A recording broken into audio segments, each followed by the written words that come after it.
Hi friend, welcome to my YouTube channel. अपना time में सभी का स्वागत है। आज जितिया का त्यौहार है।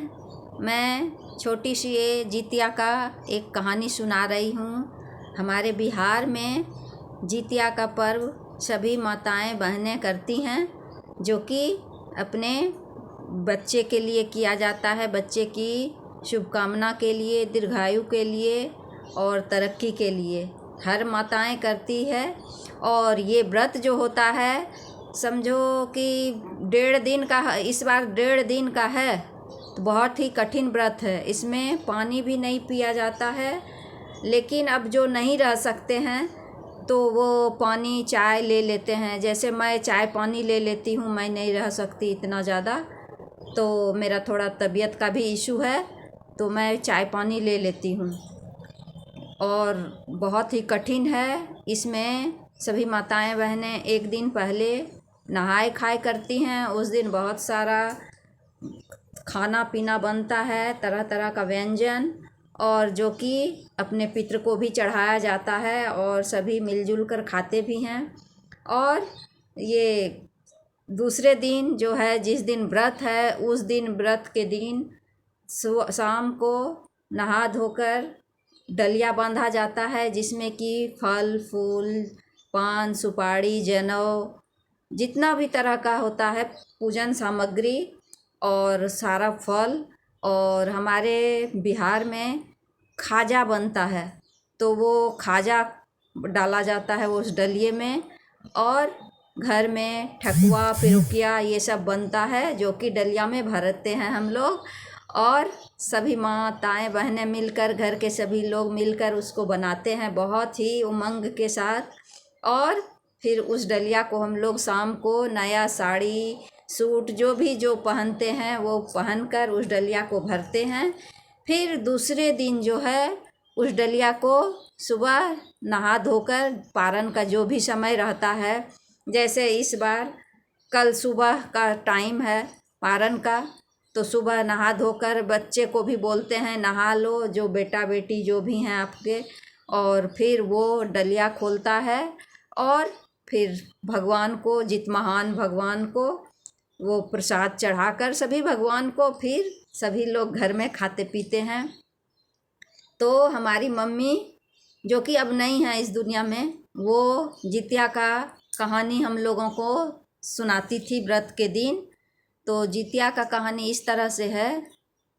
एक राजा थे और उनकी जो पत्नी थी वो 2 बहन थी। तो पहले जन्म में तो वो राजा थे, पहले जन्म में राजा थे।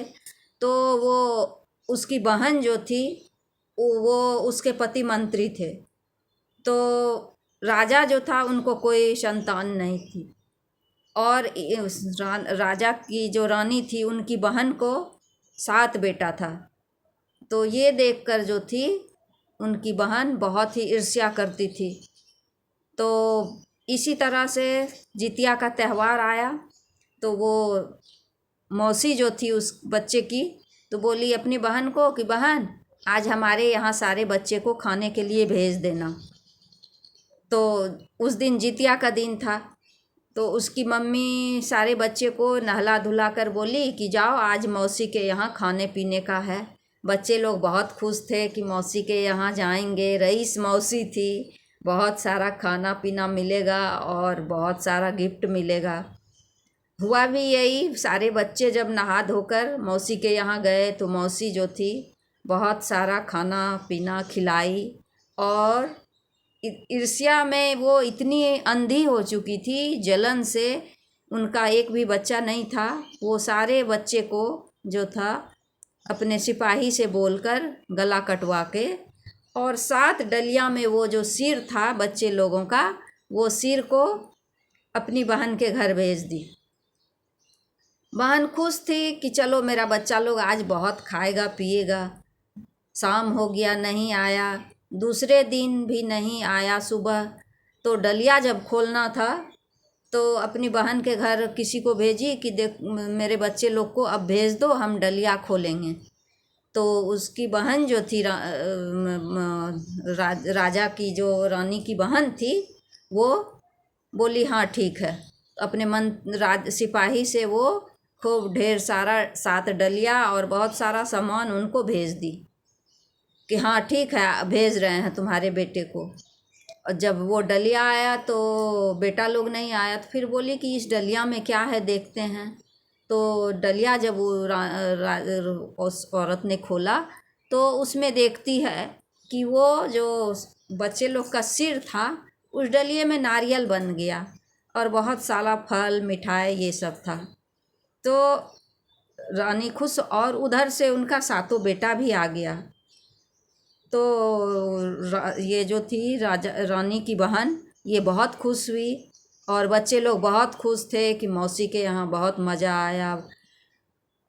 फिर रानी को जब ये पता चला कि उसका बेटा का तो सिर हमने कटवा दिया था, और उसके बाद वो लोग वहाँ खुशी में मस्ती कर रहा है, रानी की बहन भी बहुत खुश है, प्रसाद वगैरह लेकर गई। तो रानी बोलती है कि बहन, हमने तो तुम्हारे बेटे का सर कटवा दिया था, तो ये लोग तो जिंदा है और डलिया में डाल के भेजा था। तो बोली नहीं, उस डलिया में तो नारियल था और फल वगैरह था, मिठाई था बहुत सारा। तो बोली कि हम तो कटवा दिए थे। तो फिर ये रानी की बहन जो थी वो बोलती है कि बहन, तुम तो ईर्ष्या से ये सब काम करती हो, लेकिन तुमको नहीं पता कि हम लोग पिछले जन्म में जो थे गरीब, ये तुम सियारिन थी और हम चील थे। तो इसी तरह व्रत पड़ा था, तो हम लोग व्रत बोले कि चलो बहन, दोनों बहन व्रत करते हैं। तो हम तो कुछ नहीं खाए, चील जो था वो कुछ नहीं खाया, और सियार जो थी बोली हाँ नहीं खाएंगे, और वो चुपचाप छिप कर पेड़ में चढ़कर कुछ खाने लगी, हड्डी गुड्डी चबाने लगी, वो अपने आदत से मजबूर थी। तो इस कारण से तुम्हारे यहाँ पुत्र नहीं है। तुम भी मन लगाकर ये व्रत करो तो ज़रूर तुम्हारा भी बच्चा होगा और तुम्हारे घर में भी हंसी खुशी का माहौल होगा। फिर रानी ने दूसरे साल ये व्रत को अच्छे से किया, मन से, श्रद्धा भाव से। तो रानी को भगवान के कृपा से पुत्र प्राप्त हुआ और फिर वो लोग हंसी खुशी ये व्रत हमेशा से मनाने लगे। और इसमें एक और कहानी है।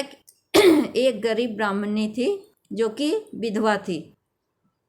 तो विधवा ब्राह्मणी जो थी, तो ऐसे ही जितिया का, उसको कोई बच्चा नहीं था, विधवा थी।